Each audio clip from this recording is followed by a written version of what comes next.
Yata. Arnie, okay lang. Okay lang. Wala na sa bote. Sperm lang kailangan. Tawa-tawa. Ayun yung si Gina kung ano yung sinabi niya. Wala na problema. Lalagay mo sa bote. Hindi, Arnie, pakalagay na lang daw sa pang-injection. By choice. Ano siya kasi sinasabi niya, huwag na pag-usapan. Tapos sabi, kasi kung gusto mag-try, dapat ano pa. Tapos sabi si Trinidad, dapat tinry niya ako. Kamag-alala daw. Tapos sabi niya, bakit gusto mo mag-donate? Why not? O diba? Sabi ni Ariel sa akin, dapat sinabi ko na sana kasabi ko. Hindi pa siya lasing na, no? Hindi naman ba? Tinala niya kami dalawang Gina. Nung umalis na yung dalawang boys, tinala niya kami ng try medyo 21. Ano ba only boy siya? Oo, tapos halos hindi kami makapagsalita dahil siya yung siya salita.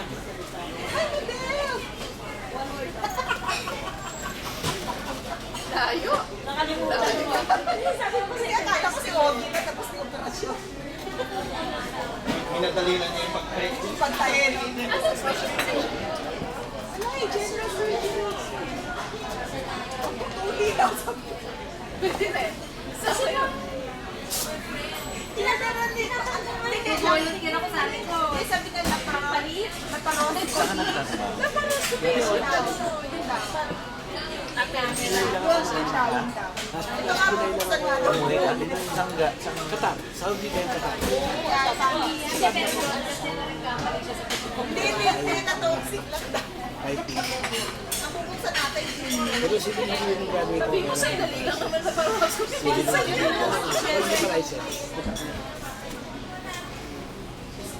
Ang laki ng trabaho, ang laki ng sweldo ng mga engineer mo. Kailan na balik? Wala pa. Nag-apply ulit. Finish contract siya. Ikaw sa... balita ko. Ako dito lang ako sa West Avenue.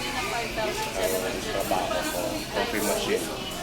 Technician. technician. Coffee machine. Pinili daw sa kape. Ano marirecommend mo niya sa'yo? Ang gumagawa ng mga ganito. Fully automatic. Meron kami. Ha? Pipindutin mo lang. Cappuccino na. Oo, ganun. Puntahan mo kami sa officer namin this coming week. Papakapin kita. Set up sa yung mga makina. Oo, sige. Doon ako sa West Avenue. Yes, sabi yan pangalan ninyo. Ang makita mo sa labas, hotel quality product. Kasi walang company name pa bagong lipat ng pangalan niya. Ito yung SM, EDSA. Ito yung pagtawid ng West Avenue ng kabila. Yung kanto na yan, meron ng building, may undock. Sa tabi ng undock, may nakalagay doon. Ito yung quality products. Yun yung Sige, lumayan ako sa mga store ko. i-text kita ha, para ma-remind kita. Oo, pwede mo sama sa store mo. Kasi, alam mo diba dati pag nagkakape tayo, di ba parang bodino, kape ininom ko, di ba? Ngayon, social na. Ngayon, di ba? Mga bata ngayon, puro kape na, di ba? Balak ni add sa service line mo, product line mo. Oo, di ba? Di ba? Pagka, ano yun yung kape? yung pandusan. Pero ngayon, yung kape, very luxurious business. Ang puhunan mo sa isang tasa, 15 pesos lang kasama na gatas. Magkano binibilan dito. Nakikita ko sa wala ko, ang dulsada. Ganun ka profitable yan.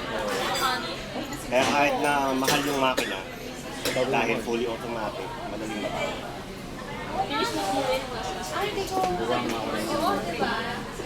Basta kailangan lang yung makina mo talagang industrial, hindi yung pangkain. Kasi merong ginagawang business sa pangkain. Kaya nangyayari, madali na. Dapat industrial siya. Yun ang tinda namin. Fully automatic. Ako ang wala dyan. Kasi nga lang, Oh, speaking of, Truga, kamusta kayo lahat Yung pinakamura. Yung pinakasimple lang. Yung pinakasimple. Tinakot na Hindi pa yung ginagamit ng Starbucks, hindi pa ganun. Yung ginagamit ng Starbucks ngayon ay semi-automatic. May balista ka.